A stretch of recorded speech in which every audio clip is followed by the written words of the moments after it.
Voilà ce que je voulais dire sur les institutions. Maintenant, deuxième dimension dont j'ai parlé, l'ingénierie. Comment on conçoit le fait de publier? Qu'est-ce que publier? Comme je disais en introduction, traditionnellement, les médias sont perçus comme des moyens de communication. Avec l'arrivée du numérique, on a appelé ça des TIC, des technologies des industries de la communication et de l'information. Les technologies de l'information et de la communication. Donc, cette idée que on peut appeler médias aussi bien la poste que la presse existe dans les études de sciences sociales depuis assez longtemps. Et cette thématique des outils de communication mobilise la plupart des disciplines des sciences sociales, à commencer par la linguistique, puisque le but de la communication, c'est de produire du sens et qu'il faut comprendre comment ça marche. Donc, on peut évidemment parler de Saussure, mais aussi la sémiologie, c'est-à-dire les logiques de construction du sens.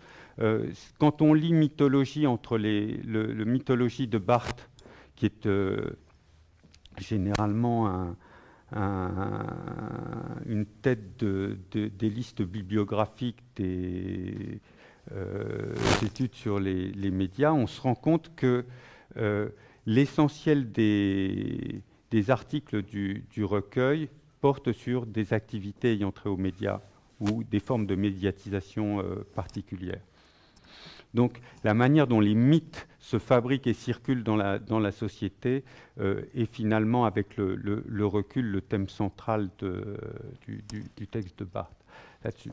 Pour McLuhan, qui s'intéresse à la façon dont les médias structurent le sens, la démarche peut être comparée. L'histoire de l'art ou l'histoire de l'imprimé, ou l'histoire, etc., est aussi d'une certaine manière une discipline qui s'intéresse au développement des médias. Les sciences politiques, bien entendu.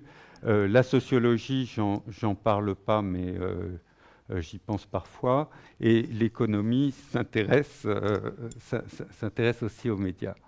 Bon, et bien souvent, comme je disais, comme des moyens de communication. Or, là où le numérique nous oblige à réfléchir de manière un peu différente, c'est que publier et correspondre, en réalité, ça ne marche pas de la même manière.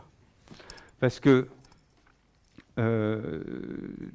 les correspondances, d'abord, servent, d'un point de vue économique, essentiellement à négocier entre agents pour établir des transactions. Je reviendrai un peu plus tard sur la façon dont fonctionne un protocole de correspondance, mais l'utilité de la correspondance n'est pas la même que celle de la publication. Elle ne se tarifie pas de la même façon, elle ne se réglemente pas de la même manière. Donc, la correspondance est considérée généralement, et même depuis le mythe de Babel en réalité, comme une activité extrêmement utile puisqu'elle permet d'étendre la division du travail à travers la coordination des individus entre eux. Il faut vraiment que Yahvé ait des visées coloniales très expansionnistes sur la terre pour empêcher les Babyloniens de construire leurs tours et préférer les disperser à la surface du globe en cassant leur système de communication. Ou de correspondance, plus exactement, puisque c'était de ça dont il s'agissait. Mais toutes les réglementations sur les télécoms, en particulier avec l'avènement du numérique, le Télécom Act américain ou sa transposition en Europe, sa transposition en Europe au début des années 2000, on considère que tout doit être fait pour faciliter les correspondances privées entre agents et faciliter les transactions dans l'économie. à la différence de ça, la publication va fabriquer un objet social, quelque chose qui va circuler hors de ceux qui ont émis. Et à partir de là, la circulation de l'objet publié va être jugée tantôt utile, tantôt négative ou inutile, et va faire l'objet de règles de censure, de contrôle différentes. Donc, du point de l'économie, les profils d'utilité des activités de correspondance et des activités de médias sont très différentes. Alors, là-dedans, quelle est l'originalité de la publication? Pour reprendre une phrase de Barthes qui va assez bien avec la participation de l'ENSAD au séminaire, on peut dire que publier, c'est décorer. C'est-à-dire, je cite Barthes, « Chaque objet du monde peut passer d'une existence fermée, muette, à un état oral, ouvert à l'appropriation de la société, car aucune loi naturelle ou non, n'interdit de parler des choses. Un arbre est un arbre, oui sans doute, mais un arbre, dit par Minou Drouet, ça n'est déjà plus tout à fait un arbre, c'est un arbre décoré, adapté à une certaine consommation, investi de complaisance littéraire, de révolte, d'images, bref, d'un usage social qui s'ajoute à la pure matière. » La publication, ça fabrique un objet décoré. Cet objet est autre chose que l'objet brut.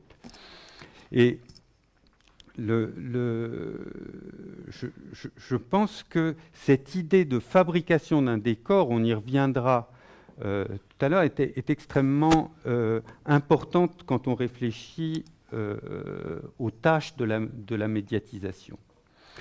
L'autre point qu'il faut avoir en tête, c'est que publier crée du sens. Oui. Je pense que personne ne sait qui est Minou Drouet. Personne ne sait qui est Minou Drouet, non, mais est-ce important?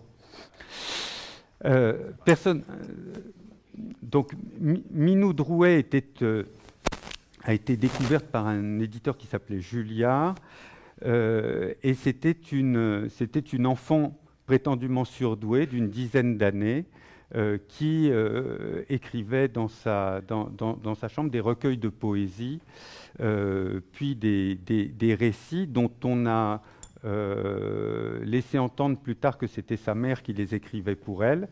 Et le fait que ces récits aient été attribués à un auteur enfantin leur a valu, quand ils sont sortis à la fin des années 50, si je me souviens bien, un succès populaire absolument immense. En disant on a trouvé le Mozart de la littérature, qui est cet enfant, et qui avait un côté,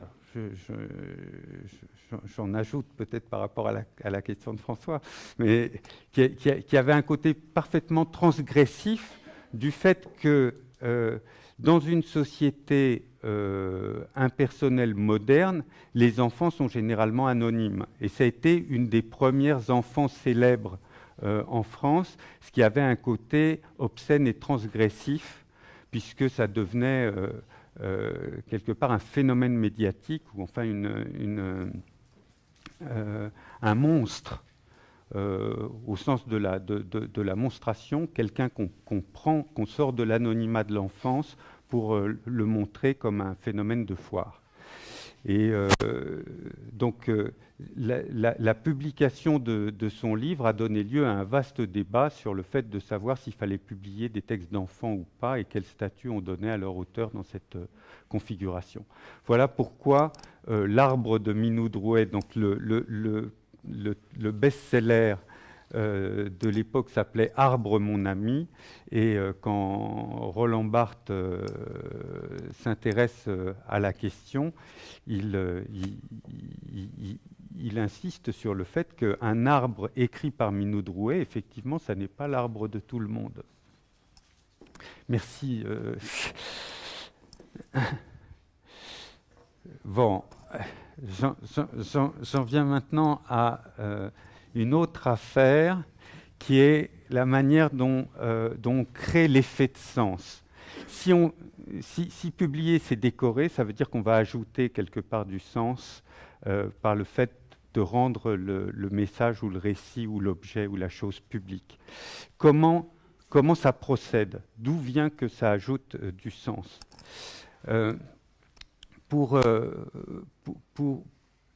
prendre une métaphore qui n'est pas de moi, mais qui est de Lacan, je ne vais pas expliquer qui est Lacan, enfin, c'est un psychanalyste qui a sévi aussi comme Barthes dans les années 50 et 60, et que personne ne lit plus, mais qui néanmoins avait réfléchi à la question, à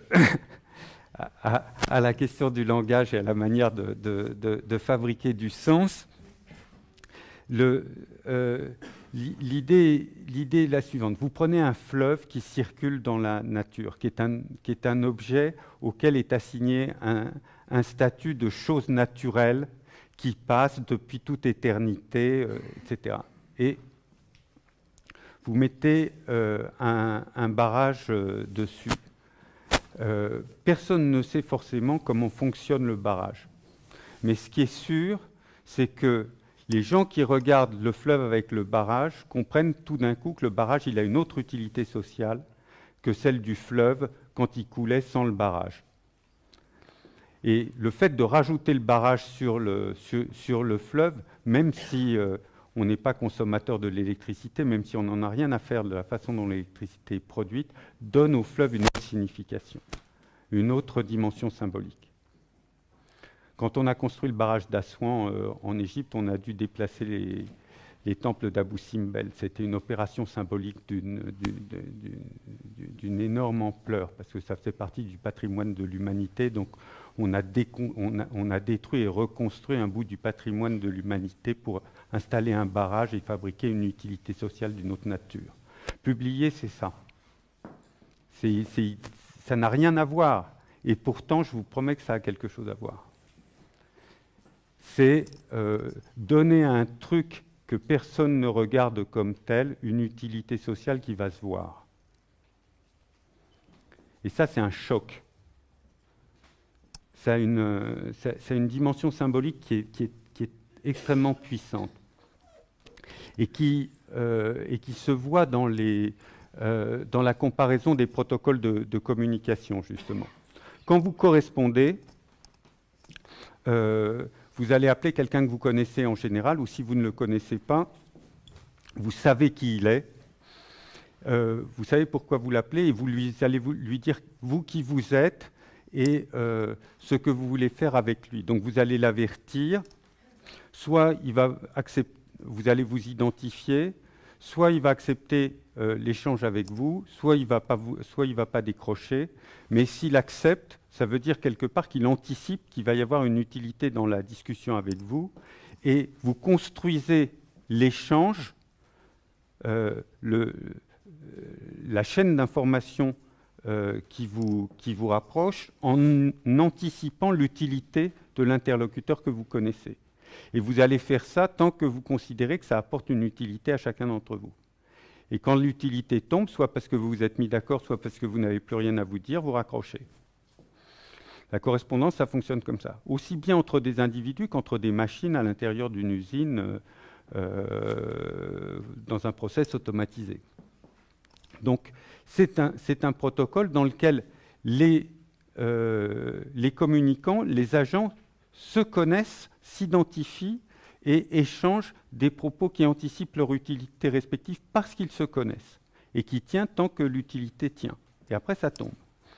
La publication, là, l'émetteur ne connaît absolument pas le public. C'est mon cas aujourd'hui. Je ne vous connais pas, ou en tout cas beaucoup d'entre vous. Le public, néanmoins, peut savoir qui c'est, parce qu'il a traversé des institutions ou des organisations qui l'identifient. Il est présenté par quelqu'un. Dans le cas particulier, je suis présenté par PSL, l'école des mines, machin bidule. Vous voyez à peu près ce que ça représente. L'émetteur a préparé et retenu son message comme l'eau du fleuve avant de passer dans le barrage, si vous voulez, jusqu'au moment où il va le passer dans le public. Là encore, comme dans la correspondance, il faut prévenir de l'émission, parce que si vous ne prévenez pas de l'émission, le public ne sait pas qu'un message lui est adressé. Donc il va y avoir toute une série d'opérations visant à dire « attention, machin va vous parler ». Peut-être ça vous intéresse, vous venez, peut-être ça ne vous intéresse pas, vous zappez. À partir du moment où le top est donné, d'une certaine manière, le message est dévoilé. La publication, ça passe toujours par un dévoilement. Il y a un moment, vous avez vu, on a mis beaucoup de temps à commencer cette séance. Le dévoilement a patiné avant que le truc ne se mette en place. La publication, ça fonctionne comme ça. On ne peut pas commencer avant de tout dévoiler. Et une fois que l'objet est dévoilé, il va circuler dans la société comme un objet social propre qui a généralement la forme d'un mythe ou d'un récit. On peut appeler ça un récit. Donc, publier, c'est une autre séquence d'opérations, si vous voulez, ça va être une autre ingénierie que correspondre. Et c'est précisément cette chaîne d'événements symboliques qui est très originale et qui concourt à la puissance de l'effet de sens, de l'utilité sociale que va avoir le message une fois qu'il circule.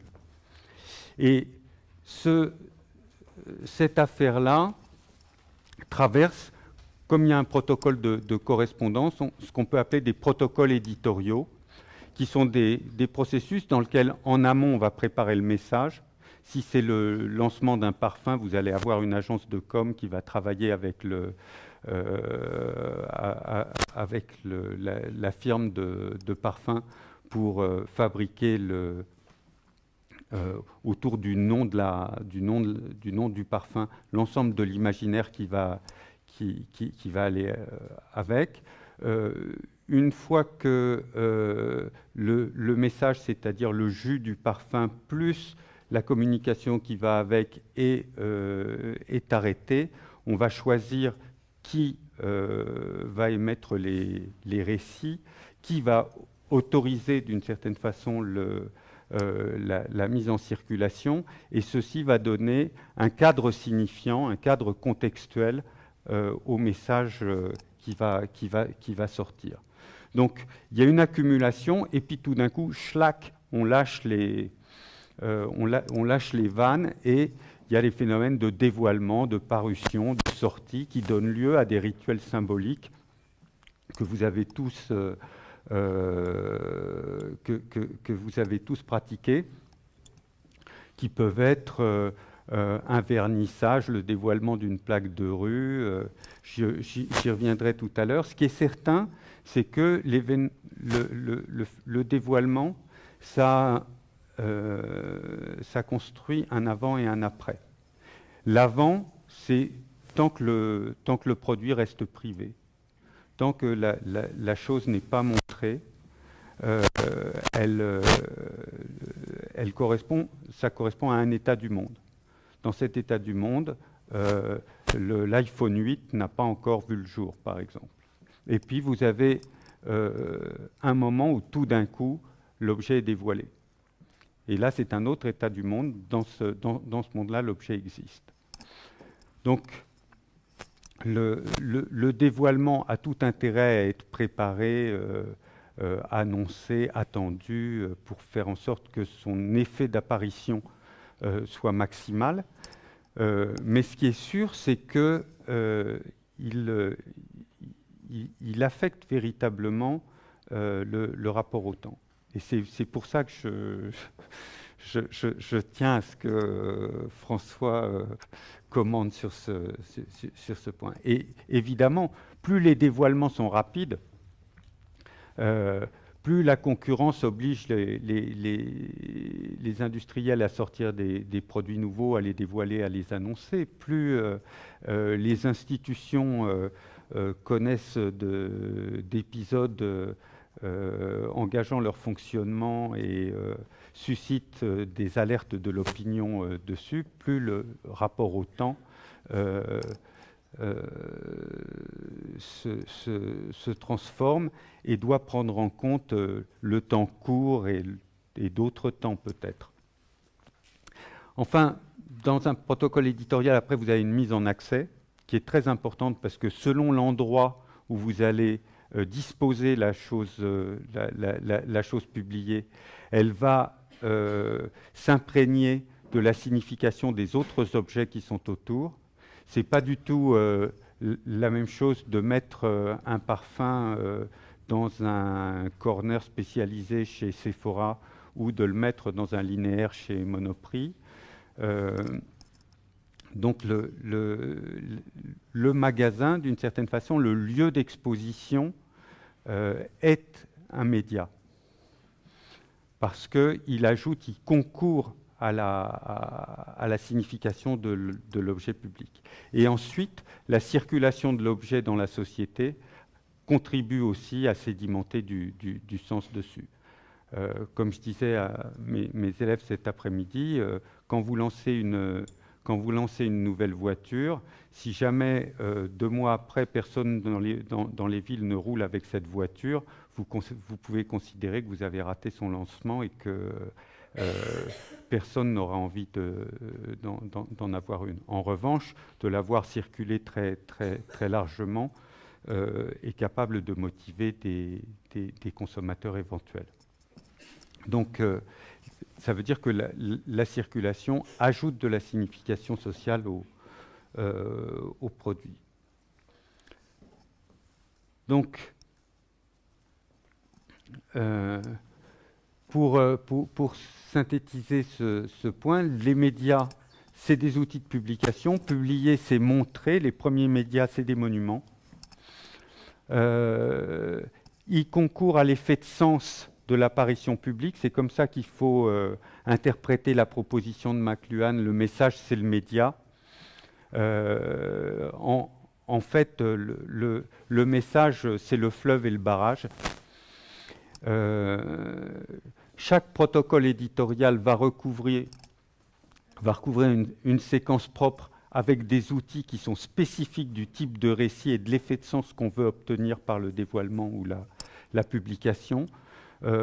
Selon que vous fabriquez des voitures, des vêtements, de la peinture, des ordinateurs, etc., ou de la musique, vous allez passer par des salons ou des foires, des défilés qui vont dévoiler les dernières tendances du style et de la mode, des vernissages qui vont être des contextualisations particulières d'œuvres nouvelles, le keynote sur lequel je reviendrai, qui est vraiment un protocole éditorial original inventé par Steve Jobs.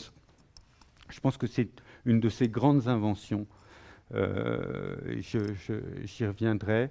Le showcase pour la musique, un match de foot, c'est un protocole éditorial. Vous avez une préparation avant la publication de la liste de match ou de la feuille de match, qui donne lieu maintenant de plus en plus à des commentaires. Et donc dans l'ordre d'accès ouvert où les marchés sont dynamiques, concurrentielles, et les institutions soumises à l'état de droit et à la représentation et à la démocratie représentative, la médiatisation est une ingénierie, une ingénierie quasiment de très grande échelle. C'est un processus technico-économique dans lequel, pour chaque métier, pour chaque type de produit, vous devez construire un protocole éditorial qui va rendre l'objet, qui va décorer l'objet, qui va produire l'effet de sens autour de lui. Et c'est donc une séquence de tâches. Cette séquence de tâches, elle a un coût, elle a un prix qui, in fine, est payé par le consommateur. Et elle entraîne des formes de concurrence particulières dans l'industrie. Certaines boîtes médiatisent beaucoup mieux que d'autres. Comment alors aborder cette économie ? il faut considérer, et ça va être l'objet de la troisième partie, que la médiatisation, c'est un produit. C'est un produit qui est composé d'un récit et d'une couverture, d'une diffusion, et que ça résulte d'un protocole éditorial particulier. Donc le protocole éditorial fabrique de la médiatisation. La médiatisation, c'est un élément de décor qui se fabrique. Puisque le dévoilement a un statut d'événement, il dessine un avant et un après, il peut parfaitement donner lieu à une reprise par des médias de news qui concourent gratuitement à la médiatisation. Donc on voit que la construction de l'événementialité d'une sortie ou d'une mise en marché peut être un facteur de compétitivité puisqu'elle permet d'obtenir de la médiatisation gratuite par rapport à la médiatisation payante. Ce qui est très important, comme le montre l'histoire du barrage ou d'autres exemples que je vais donner, c'est que le mythe et la diffusion du mythe ne sont pas complètement dissociés. Si l'apparition d'un produit est extrêmement événementielle, alors le produit va avoir lui-même statut d'innovation historique d'une certaine manière, de rupture dans le temps. Et le petit événement que constitue une publication peut devenir un grand événement. De ce point de vue, l'histoire du dévoilement du Macintosh dont je vais vous parler est, à mon avis, un exemple très, très parlant. L'affaire est la suivante. Elle est très bien racontée par Walter Isaacson dans le livre qui s'appelle Steve Jobs et qui a été en partie reprise dans le film de David Fincher. L'idée est la suivante. On est en 1983. L'informatique vient d'inventer un nouveau produit qui est l'ordinateur personnel, le PC. Et le PC commence à remplir les bureaux, donc dans les grandes administrations et dans les entreprises. On travaille de moins en moins avec un ordinateur raccordé à un système comme terminal d'un système centralisé et on commence à obtenir un ordinateur personnel. En 1983, c'est IBM qui tient tout le marché de l'ordinateur personnel, qui prend dès le départ 80% du marché. Jobs, qui a déjà monté Apple, est en train d'inventer un ordinateur personnel, mais il n'est pas au point pour sortir. Il ne pourra sortir son produit qu'un an après, en janvier 1984. Donc il a besoin impérativement que son produit, qui est un ordinateur personnel, apparaisse comme une innovation majeure. Le protocole qu'il construit est absolument édifiant. Contre l'avis de ses actionnaires, il fait réaliser par Ridley Scott, qui vient de sortir Blade Runner, dont vous avez la réédition en salle cette semaine. Il fait réaliser par Ridley Scott un film qui s'appelle 1984, dans lequel une jeune lanceuse de marteau traverse des hordes de bagnards attablés devant des lumières mornes, fait tourner son marteau, le lâche sur l'écran dans un immense fracas, alors même que Big Brother est en train de parler aux bagnards sur l'écran. Et il y a juste un slogan pour que 1984 ne soit pas 1984, Macintosh. On ne voit que ça. Il faut se remettre à l'époque où l'ordinateur est un produit technique, où ce qui s'en dit ou ce qui s'en décrit, c'est la taille du disque dur, les 256 K de mémoire centrale, le positionnement du clavier, l'encombrement de la machine, etc. non seulement Jobs fait réaliser le spot, mais il achète de l'espace télévisé au plus cher du marché pendant le Super Bowl qui a lieu au début du mois de janvier 1984, et il balance le spot publicitaire devant 96 millions d'Américains juste après un touchdown de, je ne sais plus quelle équipe était en train de gagner à ce moment-là. Et il y a un effet d'intrigue absolument extravagant. Résultat des courses, c'est que 15 jours après, il tient son assemblée générale à San Francisco, et dans le grand théâtre de San Francisco qu'il a retenu pour l'assemblée générale, il va inventer une façon de sortir le Macintosh de son sac, de l'allumer, de le présenter en public.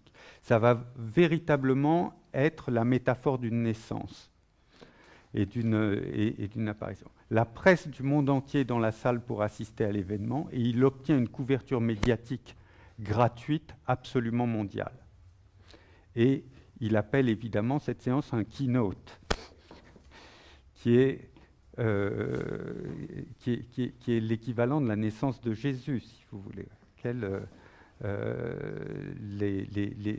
les journalistes du monde entier, dont les journalistes du monde entier sont les rois mages, en apportant le cadeau de la médiatisation gratuite. Donc cette opération, non seulement elle va marcher de manière extravagante pour le Mac, mais il pourra ensuite la réitérer de façon systématique, industrielle, pour l'ensemble des produits de son entreprise, à tel point que le processus sera copié pour devenir aujourd'hui un processus parmi d'autres de l'apparition des produits. Donc, il n'y a aucun doute que l'image ou que le destin du Macintosh n'aurait pas été le même s'il n'avait pas été décoré de cette manière au moment de sa publication. Et il y a une innovation éditoriale dans le produit qui est au moins aussi puissante que l'innovation technique que le produit porte. Un autre exemple qui lui, est l'inverse, c'est un fiasco. C'est ce qui s'est passé au Salon de Chicago en 1929, quand le patron de General Motors, Alfred Sloan, veut sortir. Alors, Sloan, c'est un type, les gens des arts décoratifs le connaissent sans doute. C'est le patron de General Motors qui a inventé les marques et l'obsolescence programmée des carrosseries. Donc, alors que l'automobile se développe autour de la Ford et de la standardisation de la Ford T et de la standardisation, dans les années 20, les constructeurs automobiles font des progrès techniques très rapides sur les moteurs et sur les châssis, les suspensions et les carrosseries des voitures, mais singulièrement sur les moteurs. Le problème, c'est que quand vous faites une innovation sur le moteur et que vous gardez la même carrosserie, le consommateur ne comprend pas que vous avez amélioré le moteur.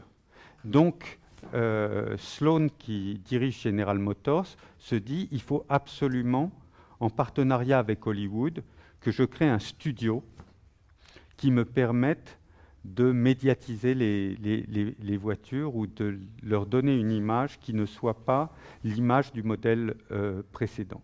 Et il confie donc la construction la mise en place de ce studio qui s'appelle Art and Color à un designer, Harley Earl, qui va prendre la main sur la construction de toutes les gammes de General Motors, la Pontiac, la Chrysler, la Buick, qui est réputée être une voiture familiale. Et donc, pour 1929, ils veulent absolument se lâcher, faire un moteur 6 cylindres qui a un rendement thermique très supérieur au moteur de la génération précédente, et une carrosserie nouvelle, moderne, avec des lignes généreuses. Ils font donc ce modèle de conduite intérieure dont la caractéristique est d'avoir des portes qui sont légèrement bombées, alors que d'habitude les tôles sont embouties toutes plates, légèrement bombées et légèrement renflées en bas.